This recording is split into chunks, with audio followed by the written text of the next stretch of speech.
Good evening, everyone. I'm Nicole Menner. Welcome back to Twin States News. After beginning the season 14-15, most wouldn't have expected the Mississippi State Diamond Dogs to be playing in the College World Series this weekend. But thanks to interim coach Gary Henderson, the Dogs turned their season around and have given us one of the most remarkable runs in program history. And Henderson's efforts aren't going unrecognized. Earlier today, he was named the 2018 Perfect Game Rawlings Coach of the Year. He stepped into the head coach role towards the end of February and has led his team to a 37-24 mark with a 10-1 mark against top 5 teams. And one of his star players was also given a special honor. Jake Mangum was named to the ACBA Rawlings South All-Region second team. Mangum leads the Dogs in batting average, runs scored, hits, doubles, total bases, and stolen bases. His 97 hits led the SEC and ranked 7th nationally. He's currently riding a team-best 13-game hit streak, so hopefully he can continue that this weekend. After a long stint on the DL, 20-year-old Mike Soroka was back on the mound earlier today as the Braves faced off against the Mets. And the day would bring us a pitching duel, but it would be Soroka out-dueling Mets ace Jake DeGrom. Soroka returned to the roster in dominant fashion, carrying a no-hit bid into the 7th inning. And let's not make light of the fact that this was just his 4th career start in the big leagues. And there's always going to be at least one cool defensive play during a no-hit bid. This one coming from Dansby Swanson, the 360 spin move to throw the runner out at first. You can see it again here, and you can see Freddie Freeman's face pretty impressed. All right, well, all good things must come to an end. This one would end in the 7th inning with a Michael Conforto infield single. He was shaded slightly away from second base, so the throw not in time. But still quite the day for Soroka. He ended up going 6 1/3 innings pitched, giving up just that one hit.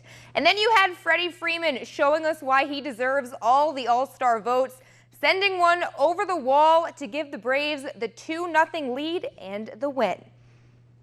As minicamp began this week, the New Orleans Saints finally saw the return of Mark Ingram after the running back was noticeably absent from OTAs.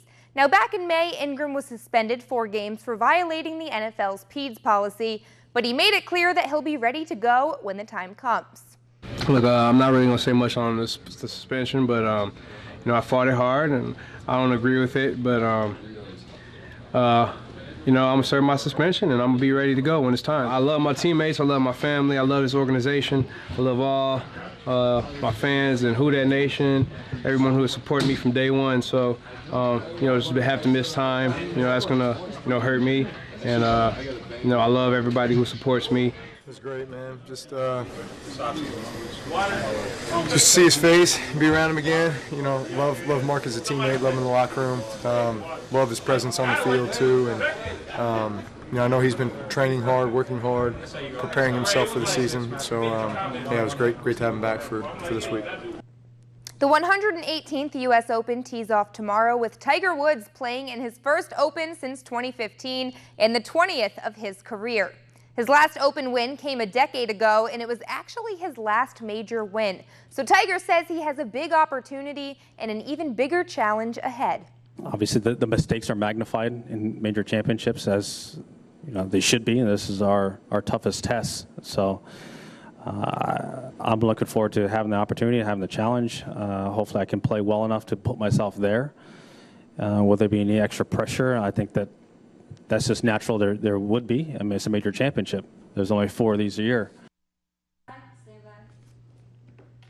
The first players tee off tomorrow morning at 5:45 a.m. and Tiger will get going at 12:47. So we, of course, are looking forward to see how he does. A lot of eyes on him this weekend. I don't know that this course is for him. You have to be very accurate. And as we heard Mickelson say yesterday, too, he explained the course, and it seems like it's much more difficult. It's a precision. And he said it's all based on skill. There's Yeah. nothing really helping anyone out. But if anyone's going to be able to come out with a skill, hopefully it's Tiger. By the way, Tiger, if you're watching, I'll show you how to hit the greens. Don't call him.